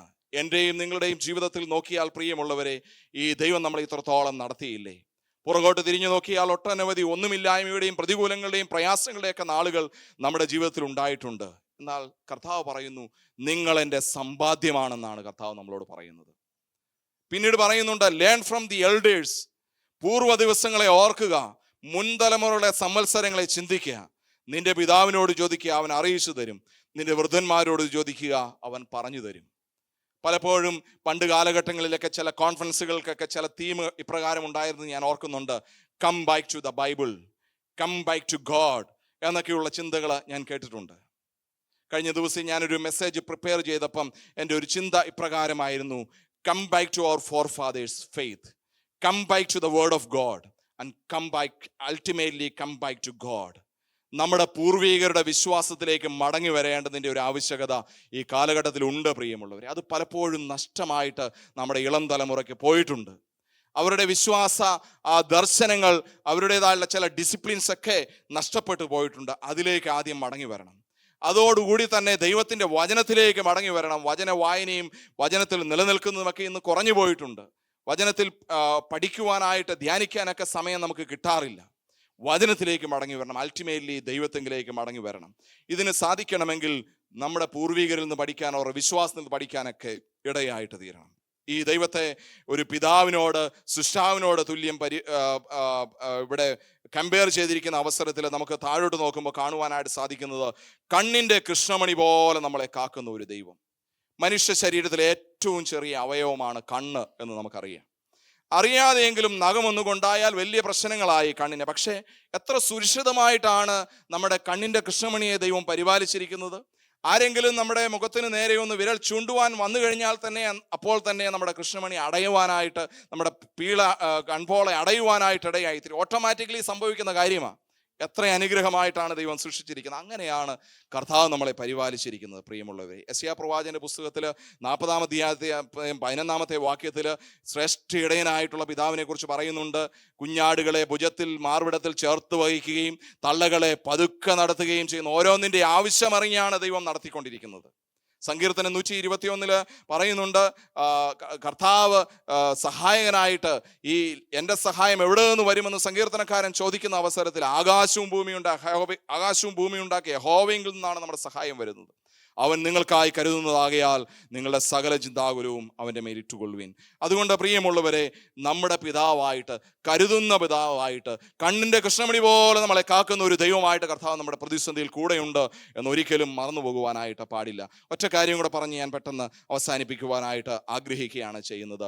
God is our mighty eagle എന്ന 11-ാമത്തെ വാക്യത്തിൽ പറഞ്ഞിരിക്കുക, കഴുകൻ തൻ്റെ കൂട് അനക്കി കുഞ്ഞുങ്ങൾക്ക് മീതെ പറക്കുന്നത് പോലെ താൻ ചിറക് വിരിച്ച് അവനെ എടുത്ത് തൻ്റെ ചിറകിന്മേൽ അവനെ വഹിച്ചു എന്ന് അവിടെ രേഖപ്പെടുത്തിയിരിക്കുക. പാറക്കെട്ടിലും മറ്റും ബലിഷ്ഠമായിട്ടുള്ള കൂടുകൾ കെട്ടിയാണ് കഴുകൻ കുഞ്ഞുങ്ങളെ സംരക്ഷിക്കുന്നതെന്ന് നമുക്കറിയാം. അത് കുഞ്ഞുങ്ങൾക്ക് വളരെ സുഖമാണ്, സുരക്ഷിതമാണ്. അവിടെ ഇരിക്കുക എന്ന് പറഞ്ഞു കഴിഞ്ഞാൽ വളരെ കംഫർട്ടബിൾ ആണ്. എന്നാൽ അതുകൊണ്ടായില്ല എന്ന് തള്ളപ്പരുന്തിനറിയാം. അവയും തങ്ങളെപ്പോലെ അനന്തവികായസിലേക്ക് പാറിപ്പറക്കുവാനായിട്ട് ഇടയായിട്ട് തീരണം. അങ്ങനെ ഒരു ഉദ്ദേശം വെച്ചുകൊണ്ട് ഈ കഴുകൻ ഒരു നിശ്ചിത പ്രായം തൻ്റെ ഈ കഴുകൻ കുഞ്ഞുങ്ങൾക്ക് ആകുന്ന അവസരത്തിൽ ചെയ്യുന്ന ഒരു കാര്യമുണ്ട്. അനേക ആഴ്ചകളും മാസങ്ങളും എടുത്ത് ഉണ്ടാക്കിയ തൻ്റെ തന്നെ ഈ കൂട്, വളരെ ഭദ്രമായുള്ള കൂട്, കഴുകൻ ഇങ്ങനെ ഓരോന്നായിട്ട് കൊത്തി പറിച്ച് കൊത്തിപ്പൊളിക്കുന്ന ഒരു അവസരമുണ്ട്. ഇവിടെ കഴുകൻ തൻ്റെ കൂട് അനക്കുക എന്ന് പറയുമ്പോൾ കൂട് ഡിസ്ട്രോയ് ചെയ്യുന്നതിനെ കുറിച്ചാണ് അനക്കുക എന്ന് പറയുമ്പോൾ അവിടെ ഉദ്ദേശിച്ചിരിക്കുന്നത്. അപ്പോൾ ഇത് കൊത്തിപ്പൊളിച്ച് പയ്യെ ഇങ്ങനെ ചെയ്യുന്ന അവസരത്തിൽ കുഞ്ഞ് വളരെ പരിഭ്രാന്തയാകുക. ഇത്രയും നാൾ കംഫർട്ടായിട്ട് ഈ കൂടിൻ്റെ അകത്ത് ഇരിക്കുക, തീറ്റയുണ്ട്, ഭക്ഷണമുണ്ട്, ചൂടുണ്ട്, എല്ലാ കാര്യങ്ങളുമുണ്ട്, ഒന്നിനെയും പേടിക്കേണ്ട കാര്യമില്ല. എന്നാൽ ഒരു സ്റ്റേജ് വന്നപ്പോൾ ഇത് കൊത്തിപ്പൊളിച്ചുകൊണ്ടിരിക്കുക. ഉണ്ടാക്കിയ തൻ്റെ തള്ളപ്പരുന്ന് തന്നെ ഇത് കൊത്തിപ്പൊളിക്കുന്നല്ലോ, എൻ്റെ ജീവിതം അവസാനിക്കാൻ പോകുന്നല്ലോ, എൻ്റെ ജീവിതം ഇവിടെ കൊണ്ട് തീരുകയാണല്ലോ എന്ന് ചിന്തിച്ച് കുഞ്ഞ് വളരെ പരിഭ്രാന്തയായിട്ട് കൂടിൻ്റെ അകത്ത് ഇരിക്കും. അങ്ങനെ ഇരിക്കുന്ന അവസരത്തിൽ തള്ളപ്പരുന്ത് കൂട് മൊത്തമായിട്ട് ഡിസ്ട്രോയ് ചെയ്യുന്ന ഒരു അവസ്ഥയുണ്ട്. അതിനുശേഷം ഈ കുഞ്ഞിനെ മെല്ലെ താഴേക്ക് തള്ളിയിടുകയാണ്. ഈ കഴുകൻ്റെ കൂട്ടിൽ നിന്ന് താഴേക്ക് തള്ളിയിടുമ്പോഴത്തേക്കും ഈ കുഞ്ഞിപ്പരുന്ത് വിചാരിക്കും, എൻ്റെ ജീവിതം ഇവിടെ അവസാനിക്കും, എത്ര ക്രൂരയാണ് എൻ്റെ മാതാവും പിതാവും എന്ന് ചിന്തിച്ച് ആ മരണവെപ്രാളത്തിൽ ആ ചിറകുകളിട്ട് പയ്യെ ഇങ്ങനെ അടിക്കാനായിട്ട് ശ്രമിക്കും. കുറച്ച് കഴിയുമ്പോഴത്തേക്കും ഈ കഴുകൻ കുഞ്ഞിന് ഒരു ഓർമ്മ വരും, എൻ്റെ ചിറകിന് എന്തോ ഒരു ബലമൊക്കെ കിട്ടുന്നു, എനിക്ക് താഴോട്ട് പോകാത്ത പോലെ ഒരു ഫീൽ ഉണ്ടാകുന്നു. അങ്ങനെ തോന്നിക്കഴിയുമ്പോൾ വീണ്ടും അത് ചിറകിട്ട് ഇങ്ങനെ അടിച്ചടിച്ച് താഴോട്ട് പോകാത്ത ഒരവസ്ഥ ആ കഴുകന് ഫീൽ ചെയ്യുവാനായിട്ടിടയായി തീരും. അങ്ങനെ അടിച്ചു കഴിയുന്ന അവസരത്തിൽ അത് കുറേ നേരം അങ്ങനെ ട്രൈ ചെയ്ത് കഴിയുമ്പോൾ തളർന്നു കഴിയുമ്പോൾ ഈ തള്ളപ്പരുന്ത് ചെയ്യുന്ന ഒരു കാര്യമുണ്ട്. തള്ളപ്പരുന്ത് തൻ്റെ വിശാലമായ ചിറകുകൾ വിടർത്തിക്കൊണ്ട് ഈ കുഞ്ഞിനെ തൻ്റെ ചിറകിൽ വഹിക്കുന്ന ഒരു ചിത്രം യൂട്യൂബിൽ അടിച്ചു കൊടുത്തു കഴിഞ്ഞാൽ അതിൻ്റെ വീഡിയോ ഒക്കെ നമുക്ക് കാണാനായിട്ട് പറ്റും. ഇതുപോലെയാണ് ദൈവം നമ്മളെ കരുതുന്നത് എന്ന് മോശ ഇസ്രായേൽ മക്കളെ പറഞ്ഞു പഠിപ്പിക്കുക ഈ ഒരു സാദൃശ്യത്തിലൂടെ. ഒരു കാര്യം വ്യക്തമാണ് പ്രിയമുള്ളവരെ, കൂട് അല്ലെങ്കിൽ അനക്കുന്നത് അല്ലെങ്കിൽ കൊത്തിപ്പൊളിക്കുന്നത് വ്യക്തമായ ഉദ്ദേശത്തോടു കൂടിയാ. ദൈവം ഉദ്ദേശമില്ലാതെ ഒരിക്കലും ഒരാളുടെ ജീവിതത്തിലും ഒരു കാര്യവും ചെയ്യുന്നില്ല. ഒരു ദൈവവൈതലിന്റെ ജീവിതത്തിൽ, എൻ്റെയും നിങ്ങളുടെയും ജീവിതത്തിൽ ഏതെങ്കിലും തരത്തിലുള്ള കൂട് കൊത്തിപ്പൊളിക്കുന്ന അനുഭവങ്ങൾ വന്നിട്ടുണ്ടെങ്കിൽ പ്രിയമുള്ളവരെ മനസ്സിലാക്കുക, ദൈവത്തിനൊരു പദ്ധതിയുണ്ട് എന്ന് മനസ്സിലാക്കാനായിട്ടിടയായിട്ട് തീരണം. തന്നെ പോലെ ആ കൂടിൻ്റെ ഉള്ളിൽ അവിടെ ഇരുന്ന ഭദ്രം എന്ന് ചിന്തിക്കുന്ന കുഞ്ഞിപ്പരുന്തിന് അനന്തവികായസിലേക്ക് പാറിപ്പറക്കാനായിട്ടുള്ള വലിയ സാധ്യതയാണ് തള്ളപ്പരുന്ത് കൊടുക്കുന്നത്. എൻ്റെയും നിങ്ങളുടെയും ജീവിതത്തിൽ ഇങ്ങനെ കഴിഞ്ഞ ഈ കംഫർട്ട് സോൺസിൽ ഇരിക്കാമെന്ന് ചിന്തിച്ചാൽ കർത്താവ് അത് ആഗ്രഹിക്കുന്നില്ല. അടഞ്ഞ മുറിയിലേക്ക് കടന്നതിന് ശേഷം ശിഷ്യഗണങ്ങളുടെ മേൽ പരിശുദ്ധാത്മാവിനെ ഊതിക്കൊണ്ട് കർത്താവ് പറഞ്ഞു, നിങ്ങൾ പുറത്തേക്ക് പോകണം. പുറത്തേക്ക് പോവുക എന്ന് പറഞ്ഞാൽ വളരെ ചലഞ്ചിങ് ആയുള്ള കാര്യം തന്നെയാണ്. പുറത്തേക്ക് പോകുക, അത് നിന്നിലും എന്നിലുമുള്ള ഉദ്ദേശം പൂർത്തീകരിക്കാൻ വേണ്ടിയിട്ടാണ് എന്ന് മനസ്സിലാക്കുവാനായിട്ട് ഇടയായിത്തീരണം. There is a purpose behind your present suffering എന്ന് ഓരോ ദൈവ പൈതലും മനസ്സിലാക്കുവാനായിട്ട് ഇടയായിത്തീരട്ടെ പ്രിയമുള്ളവരെ. ആവർത്തന പുസ്തകം 33:27 പറയുന്നുണ്ട്, പുരാതനനായ ദൈവം നിന്റെ സങ്കേതം, കീഴെ ശാശ്വത ഭുജങ്ങൾ ഉണ്ട്.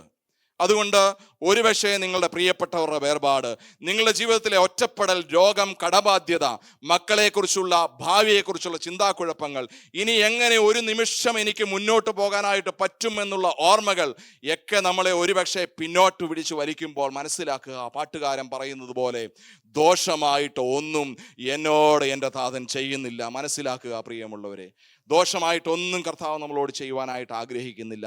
എനിക്ക് വേദപുസ്തകത്തിൽ തന്നെ വളരെ ഇഷ്ടപ്പെട്ട ഒരു വാക്യം, 2 വാക്യങ്ങളുണ്ട്, അത് രണ്ടും പറയാൻ ആഗ്രഹിക്കുക.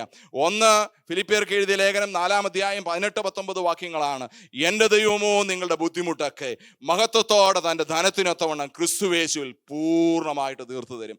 കർത്താവ് തീർത്തു തരുന്നത് ക്രിസ്തുവേശുവിലാണ്. ഈ ലോകത്തിന്റെ അളവ് പോലെ അല്ല ദൈവം നമ്മളെ അനുഗ്രഹിക്കുന്നത്. ക്രിസ്തുവിന്റെ സമ്പന്നത എന്ന് പറഞ്ഞാൽ ഈ ലോകത്തെ മുഴുവൻ സൃഷ്ടിച്ച സമ്പന്നതയാണ് പ്രിയമുള്ളവരെ. ആ ദൈവത്തിൽ നിന്നാണ് നമുക്ക് അനുഗ്രഹം ലഭിക്കുന്നത്.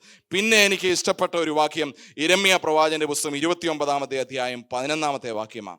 അവിടെ പറയുന്നുണ്ട്, നിങ്ങൾ പ്രത്യാശിക്കുന്ന ഒരു ശുഭഭാവി വരുവാൻ തക്കവണ്ണം നിങ്ങളെക്കുറിച്ചുള്ള എൻ്റെ ചിന്തകൾ ഒരിക്കലും തിന്മയ്ക്കല്ല, അവയെല്ലാം നന്മയ്ക്കത്രയെന്ന് സർവശക്തനായ യഹോവയുടെ അരുളപ്പാട്. നിങ്ങൾ എന്നെ അന്വേഷിക്കും, നിങ്ങൾ എന്നെ പൂർണ്ണ ഹൃദയത്തോടെ അന്വേഷിക്കുമ്പോൾ നിങ്ങൾ എന്നെ കണ്ടെത്തും എന്നവിടെ പറയുന്നു. അതുകൊണ്ട് ഈ കാലഘട്ടങ്ങൾ ഇതൊരു അന്ത്യ കാലഘട്ടങ്ങളിലാണ് നമ്മൾ ആയിരിക്കുന്നത്.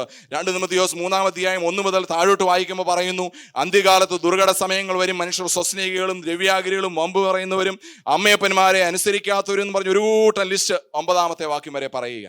എന്നിട്ട് തിമോഥെയോസിനോട് കർത്താവ് പറയുന്ന, പൗലോസ് പറയുന്ന ഒരു കാര്യമുണ്ട്, നീയോ ഇന്നവരോട് പഠിച്ചു എന്ന് അറിഞ്ഞ് അതിൽ നിലനിൽക്കാനായിട്ട് ഇടയായിത്തീരണം. ബാല്യം മുതൽ പഠിച്ച ചില കാര്യങ്ങളുണ്ട്. അതെന്താണ്? ഈ മാറ്റമില്ലാത്ത ദൈവത്തിൻ്റെ വചനമാണ് പ്രിയമുള്ളവരെ. അമ്മയിൽ നിന്നും വല്യമ്മയിൽ നിന്നും ഒക്കെ പഠിച്ച കാര്യങ്ങൾ. അതിനുശേഷമാണ് ദൈവവചനത്തിൻ്റെ പ്രത്യേകതയെക്കുറിച്ച് അവിടെ പറയുന്നത്. ഞാൻ ആ ഭാഗത്തേക്ക് പോകാനായിട്ട് ആഗ്രഹിക്കുന്നില്ല. കാത്തിരിക്കേണ്ടത് ആവശ്യമാണ്. ജീവിതത്തിൽ പ്രതിസന്ധികൾ സർവ്വസാധാരണമാണ്, എന്നാൽ കാത്തിരിക്കുവാനായിട്ട് ആഗ്രഹിക്കണം. യെശയ്യാ പ്രവാചകന്റെ തന്നെ പുസ്തകം 40-ാമത്തെ അധ്യായം 31-ാമത്തെ വാക്യത്തിൽ പറയുന്നുണ്ട്, യഹോവയെ കാത്തിരിക്കുന്നവർ ശക്തിയെ പുതുക്കും, അവർ കഴുകന്മാരെ പോലെ ചിറകടിച്ച് കയറും. കഴുകന്റെ ഒരു പ്രത്യേകത അവിടെയും കാണുവാനായിട്ട് സാധിക്കുന്നു. പെട്ടെന്ന് ഞാൻ പറഞ്ഞു അവസാനിപ്പിക്കാം. കഴുകന്റെ പ്രത്യേകത എന്ന് പറഞ്ഞാൽ, കഴുകന് വേണ്ടി വന്നാൽ 35-40 വർഷം കൊണ്ട് ജീവിച്ച ജീവിതം അവസാനിപ്പിക്കാം. 2 ഓപ്ഷൻസ് ആണുള്ളത്. വാർദ്ധക്യം എത്തിക്കഴിയുമ്പോൾ തൂലുകൾക്കൊക്കെ ബലം കുറഞ്ഞ് ചുണ്ടുകൾക്കും നാങ്ങൾക്കും ഒക്കെ ബലം ക്ഷയിച്ച് മരണത്തിലേക്ക് പോകുന്ന ഒരവസ്ഥയിലേക്ക് പോകാം. മറ്റൊരു ഓപ്ഷൻ എന്ന് പറഞ്ഞാൽ, ചില കഴുകന്മാർ ചെയ്യും, ഒരു ഉന്നതമായ മലയുടെ മുകളിലേക്ക് കയറിപ്പോയതിന് ശേഷം അവിടെ ഇരുന്നു കൊണ്ട് തൻ്റെ പഴയ തൂവലുകൾ ഓരോന്നായിട്ട് ഇങ്ങനെ കൊത്തിപ്പൊളിക്കും. അതിനുശേഷം തൻ്റെ നഖങ്ങൾ പാറപ്പുറത്തിട്ട് ഉരച്ച് ആ നഖങ്ങളൊക്കെ ഇങ്ങനെ വളഞ്ഞ് ബലമൊക്കെ ക്ഷയിച്ചു നഖങ്ങളൊക്കെ കളയും. അതിനുശേഷം ചുണ്ടുകളും പാറപ്പുറത്തിട്ട് ഉരയ്ക്കും. വളരെ വേദനാജനകമായുള്ളൊരു പ്രോസസ്സാണ്. ആ പ്രോസസ്സ് കഴിഞ്ഞു കഴിയുമ്പോഴത്തേക്കും ഒരു ഉഗ്രമായ തപസ്സാണ്. അവിടെ ഇരുന്ന് കഴിയുമ്പോഴത്തേക്കും ഒരു കുറേ ആഴ്ചകൾ അവിടെ ഇരുന്ന് കഴിയുമ്പോൾ പുതിയ തൂവലുകൾ കഴുകന് വരും. പുതിയ തൂവലുകൾ കഴുകന് വന്നതിന് ശേഷം അങ്ങനെ വീണ്ടും ഒരു 35 വർഷവും കൂടെ ജീവിക്കാനുള്ള ശക്തി പ്രാപിച്ചുകൊണ്ട് അനന്തവിഹായസിലേക്ക് പാറിപ്പറക്കുന്ന പരുന്തിനെ കാണുവാനായിട്ട് കഴിയുന്നു. എന്ന് പറയുന്നത് പോലെയാണ് യഹോവയെ കാത്തിരിക്കുന്ന ദൈവമക്കളുടെ അവസ്ഥ എന്ന് പറയുന്നത്. അതുകൊണ്ട് ഈ കാലഘട്ടങ്ങളിൽ നാം പ്രാപിക്കേണ്ടത് ദൈവത്തിൻ്റെ പരിശുദ്ധാത്മാവിൻ്റെ കൃപയാണ് പ്രിയമുള്ളവരെ. ഈ പരിശുദ്ധാത്മാവിൻ്റെ കൃപ പ്രാപിക്കുമ്പോൾ നമ്മുടെ ജീവിതത്തിൽ പുതുക്കം തരുവാനായിട്ടിടയായിത്തീരും. അവിടെ പ്രായമൊന്നും ഒരു വിഷയമായിട്ട് തീരുകയില്ല എന്ന് നമുക്ക് മനസ്സിലാക്കാനായിട്ട് സാധിക്കും. ഇവിടെ ഞാൻ എൻ്റെ വാക്കുകളെ അവസാനിപ്പിക്കുന്നു. നാം കേട്ട ദൈവത്തിൻ്റെ വചനം പോലെ തന്നെ പ്രിയമുള്ളവരെ, ദൈവത്തിൻ്റെ വചനം കേൾക്കാൻ വേണ്ടി കർത്താവ് ഇന്നും നമ്മളെ ക്ഷണിച്ചുകൊണ്ടിരിക്കുകയാണ്. കർത്താവ് പറയുന്നു വെളിപ്പാട് പുസ്തകത്തിൽ, ഞാൻ നിന്റെ ഹൃദയവാതിലിൽ വന്ന് മുട്ടുകയാണ്. കർത്താവ് തുറക്കുന്ന വാതിലിൻ്റെ ഒരു പ്രത്യേകത, പെയിൻറ്ററിന് ഈ കർത്താവ് തുറക്കുന്ന വാതിലിൻ്റെ പെയിൻറ്റ് ചെയ്തപ്പോൾ അദ്ദേഹത്തിൻ്റെ സുഹൃത്തിനോടൊരു ചോദ്യം ചോദിച്ചു, ഈ വാതിൽ എങ്ങനെയുണ്ട്? കൂട്ടുകാരൻ നല്ല ആത്മാർത്ഥ സുഹൃത്തായതുകൊണ്ട് അദ്ദേഹം പറഞ്ഞു, ഒരു കുറവ് ഇതിനുണ്ട്, ഇതിന് പുറത്തുനിന്ന് തുറക്കാനായിട്ട് നീ ഒരു ഹാൻഡിൽ പിടിപ്പിച്ചിട്ടില്ല, നീ അത് വിട്ടുപോയെന്നാണ് എനിക്ക് തോന്നുന്നത്. അപ്പോൾ ചിത്രകാരൻ പറഞ്ഞു, ഞാനത് വിട്ടുപോയതല്ല, കർത്താവ് കൊട്ടുന്ന വാതിലിന് പുറത്തുനിന്ന് തുറക്കാൻ പറ്റത്തില്ല. നിൻ്റെയും എൻ്റെയും ജീവിതത്തിൽ ഹൃദയവാതിലിൽ കർത്താവ് ഒന്ന് മുട്ടിക്കൊണ്ടിരിക്കുക പ്രിയമുള്ളവരെ. അത് ആ ക്ഷണം സ്വീകരിക്കുവാൻ ഈ ഹൃദയവാതിലൊന്ന് തുറന്നു കൊടുക്കാനായിട്ട് പറ്റണം. അതുകൊണ്ട് ഈ ദൈവവചനത്തിന് വേണ്ടി കേൾക്കാൻ വേണ്ടിയുള്ള വിളി ഇന്നും നിലനിൽക്കുന്നു. നമുക്കതിൽ ജീവിക്കാനായിട്ടും അതിൽ നിലനിൽക്കാനായിട്ടും അത് വായിക്കാനായിട്ടും ഒക്കെ ഇടയായിട്ട് തീരണം പ്രിയവരെ. ആ വചനത്തിൻ്റെ പ്രത്യേകതകളെക്കുറിച്ച് മോശ ഇസ്രായേൽ മക്കളെ പറഞ്ഞു പഠിപ്പിക്കുവാനായിട്ട് ഇടയായി തീർന്നു. അതിനുശേഷം ആ സർവശക്തനായ ദൈവത്തിൽ നമ്മൾ ആയിത്തീരുമ്പോൾ നാം വിശ്വസിക്കുന്ന ദൈവത്തിൻ്റെ പ്രത്യേകത, he is our rock and his work is perfect and he is our father and creator എന്ന് നമ്മൾ മനസ്സിലാക്കാനായിട്ട്. He is our mighty eagle. അതുകൊണ്ട് ജീവിതത്തിൻ്റെ പ്രതികൂല സാഹചര്യങ്ങളിൽ കർത്താവ് അനുകൂലമായിട്ട് കൂടെയുണ്ടെന്ന് എപ്പോഴും മനസ്സിലാക്കുക. ഈ ലോകത്തിൽ നിങ്ങൾക്ക് കഷ്ടങ്ങൾ ഉണ്ട്, എങ്കിലും ധൈര്യപ്പെടുവിനെന്നാണ് കർത്താവ് നമ്മളെ ഓർമ്മപ്പെടുത്തിയിരിക്കുന്നത്. അതുകൊണ്ട് ദൈവം ഈ വചനത്താൽ നമ്മളെല്ലാവരെയും അനുഗ്രഹിക്കട്ടെ. ഒരിക്കൽ കൂടി പാസ്റ്റർ നമ്മുടെ മധ്യത്തിലേക്ക് കടന്നു വന്നല്ലോ. സാം ടി വർഗീസ് പാസ്റ്ററെ ഓർത്തുകൊണ്ട് ദൈവത്തിന് നന്ദി പറയുന്നു. ഇപ്രകാരം ഒരു അവസരം ഞങ്ങൾക്ക് തന്നല്ലോ.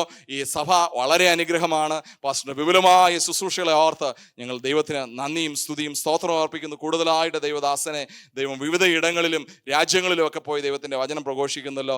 കൂടുതലായിട്ട് എടുത്ത് ഉപയോഗിക്കട്ടെ. വേദപുസ്തക സമൂഹമായിട്ട് നമുക്ക് ഒരുമിച്ച് പ്രവർത്തിക്കാം. ഈ ശുശ്രൂഷകളെ ഓർത്തുകൊണ്ട് പ്രാർത്ഥിക്കാം. അടുത്ത ഞായറാഴ്ച ബൈബിൾ സൺഡേ ആയിട്ട് നമ്മൾ മിക്ക സഭകളിലും സെലിബ്രേറ്റ് ചെയ്യുന്ന ദിവസമാണ്. അതുകൊണ്ട് എനിക്ക് പറയാനായിട്ടുള്ളത്, ദൈവം സാധ്യതകൾ നൽകുമ്പോൾ നമ്മുടെ മക്കളോടും നമ്മളോടും തന്നെ നമ്മൾ പറയേണ്ടുന്ന ഒരു കാര്യം, കർത്താവിൻ്റെ വചനത്തിന് വേണ്ടി കൊടുക്കുന്ന ഒരു വലിയ ശുശ്രൂഷയാണ് വേദപുസ്തക സമൂഹത്തിന് ഒരു ചെറിയ പൈസയെങ്കിലും കൊടുത്താൽ. അതുകൊണ്ട് കർത്താവിൻ്റെ ഹിതമെങ്കിൽ നമ്മുടെ ഒരു മാസത്തെ ദശാംശം, 12 മാസങ്ങളാണല്ലോ ഉള്ളത്, ഒരു മാസത്തെ ദശാംശം എന്ന് പറയുന്നത് 10-1 കുറഞ്ഞത് 10-1 വേദപുസ്തക സമൂഹത്തിൻ്റെ ശുശ്രൂഷയ്ക്ക് വേണ്ടി കൊടുക്കാനായിട്ട്, അതിൽ കൂടുതലും കൊടുക്കുന്ന ആളുകൾ ഇവിടെ ഉണ്ടെന്ന് എനിക്കറിയാം. തീർച്ചയായിട്ടും നിങ്ങളെ ഞാൻ എൻകറേജ് ചെയ്യുന്നു. ദൈവം അനുഗ്രഹിക്കുമാറാകട്ടെ. കണ്ണുകളെ അടയ്ക്കാം, ഒരു നിമിഷം പ്രാർത്ഥിക്കാം. സകല അനുഗ്രഹത്തിൻ്റെയും ഉറവിടമാകുന്ന ഞങ്ങളുടെ കർത്താവേ, ഈ അനുഗ്രഹിക്കപ്പെട്ട നല്ല നിമിഷങ്ങൾക്കായിട്ട് ദൈവത്തിന് നന്ദി അർപ്പിക്കുകയാണ്. അടിയങ്ങൾക്ക് ഒരുമിച്ച് ദൈവത്തിൻ്റെ തിരുസന്നിധിയിലേക്ക് അടുത്തു വരാനായിട്ട്, ദൈവത്തിൻ്റെ മാറ്റമില്ലാത്ത വചനം ശ്രവിക്കാനായിട്ട്, ദൈവമേ അവിടുത്തെ വചനം അനേകരിലേക്ക് എത്തിക്കുന്ന ശുശ്രൂഷയെക്കുറിച്ച് മനസ്സിലാക്കാനായിട്ട് എല്ലാം തന്ന വലിയ കൃപയ്ക്കായിട്ട് നന്ദിയോടെ സ്തോത്രം. കർത്താവെ, പ്രതികൂലങ്ങളിൽ അനുകൂലമായിട്ട് നിൽക്കുന്ന ഒരു കർത്താവിനെ അടിയങ്ങൾക്ക് പരിചയപ്പെടുവാനായിട്ട് ഇടയായി തീർന്നല്ലോ. ദൈവത്തിൻ്റെ മാറ്റമില്ലാത്ത വചനത്തിൻ്റെ പ്രത്യേകത എന്താണെന്ന്, ആ ദൈവത്തിൻ്റെ പ്രത്യേകത എന്താണെന്ന്, ഈ ലോകത്ത് എന്തെല്ലാം മാറിയാലും മാറ്റമില്ലാത്ത അങ്ങും അങ്ങയുടെ വചനവുമാണല്ലോ കർത്താവെ. ഈ ചേഞ്ചിങ് വേൾഡിൽ അൺചേഞ്ചിങ് ആയിട്ട് നിൽക്കുന്നതിനെ കാംക്ഷിക്കാനും അടിയങ്ങളുടെ മക്കൾക്കും തലമുറകൾക്കും ഒക്കെ അതിനെ കൊടുക്കേണ്ടതിൻ്റെ പ്രാധാന്യത്തെക്കുറിച്ചും അടിയിൽ കേൾക്കാൻ പറ്റിയല്ലോ കർത്താവെ. അതുകൊണ്ട് കർത്താവെ, അടിയങ്ങളുടെ പൂർവികരിലുള്ള വിശ്വാസത്തിലേക്കും ദൈവവചനത്തിലേക്കും ദൈവത്തിലേക്കും മടങ്ങി വരാൻ അടിയങ്ങളെ സഹായിക്കണം. കേട്ട വചനം അടിയങ്ങൾക്ക് ജീവദായമാക്കി കർത്താവെ സമൃദ്ധമാക്കി അവിടെ തീർക്കണം. അത് കൂടുതൽ നന്മയിലേക്ക് അടിയങ്ങളെ വഴി നടത്തണം. ഈ കൂട്ടായ്മയ്ക്ക് വേണ്ടി പ്രാർത്ഥിക്കുന്നു. ഇവിടെയുള്ള എല്ലാ ജനങ്ങളെയും സമൃദ്ധമായിട്ട് കർത്താവ് അനുഗ്രഹിക്കണം. അവരുടെ ചെറുതും വലുതുമായ ആവശ്യങ്ങൾ കൂടെ ഇരിക്കണം. പാസ്റ്ററേയും ജെസ്സി ആൻ്റിയും ഓർത്ത് സ്തോത്രം. നിന്റെ മക്കളുടെ ശുശ്രൂഷ അനുഗ്രഹിക്കണമേ. അവിടുത്തെ കരുണയാൽ നിറയ്ക്കണം. യേശു മിശിഹാ മൂലം പ്രാർത്ഥിക്കുന്നത് ദയതോ നീ കേൾക്കണമേ. ആമേൻ. ഇന്ന് കേട്ട ഈ സന്ദേശം തീർച്ചയായിട്ടും നിങ്ങൾക്ക് അനുഗ്രഹമായിരുന്നു ഞങ്ങൾ വിശ്വസിക്കുന്നു. ഒരുപക്ഷെ നിങ്ങൾ ഇതുവരെയും ഈ ചാനൽ സബ്സ്ക്രൈബ് ചെയ്തിട്ടില്ലെങ്കിൽ ദയവായി ഇപ്പം തന്നെ ഒന്ന് സബ്സ്ക്രൈബ് ചെയ്യുക. ഈ സന്ദേശം മറ്റു ചിലർ കൂടി ഒന്ന് ഫോർവേഡ് ചെയ്ത് കൊടുക്കുക. നിങ്ങൾക്കിത് അനുഗ്രഹമായിരുന്നെങ്കിൽ തീർച്ചയായിട്ടും അത് മറ്റുള്ളവർക്കും ഒരു അനുഗ്രഹമായി തീരുവാൻ അത് കാരണമായി തീരും. God bless you.